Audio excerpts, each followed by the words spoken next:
గణేశుడి యొక్క సంపూర్ణ అనుగ్రహం మనకు కలగాలంటే ఈ నవరాత్రులను ఏ విధంగా చేసుకుంటే మంచిది? అసలు గణపతి నవరాత్రులు పెట్టాల్సిన ప్రధాన నైవేద్యాలు 5 ఉంటాయి. మొట్టమొదటిది బెల్లం, చెరుకు, కుడుములు అంటే ఉండ్రాళ్ళు అంటారు.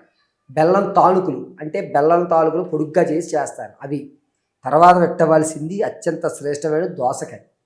ఈ 5 ఖచ్చితంగా పెట్టాలి. ఈ 5 పెట్టి 9 రోజులు గణపతి అంటూ 108 శంఖం పూలతో, గురుగారు 9 రోజులు దొరకవండి చేయడం మాని, 9 రోజులు ఖచ్చితంగా 108 శంఖం పువ్వులతోటి చేయాలి. అలా చేసి చూడండి, ఖచ్చితంగా మీరు అనుకున్న పని దిగ్విజయం అయిపోతుంది. ఉదయము సాయంత్రము దంతక్షేమం అంటే పళ్ళు తోమాలి, నాలి గీకాలి, తలస్నానం చేయాలి. ఒక వస్త్రమే కట్టాలి. ఇవాళ ఇది కట్టాం, రేపు పొద్దున పూజ అయిపోయింది, తీసి పిండేసి ఆరేసి సాయంత్రం మళ్ళీ అదే వస్త్రం కట్టుకోవాలి. ఒక వస్త్రమే కట్టుకోవాలి. లేదా 2 పంచులు తీసుకోండి, ఒకటి దండి మీద ఉంటుంది, ఒకటి ఒంటి మీద ఉంటుంది.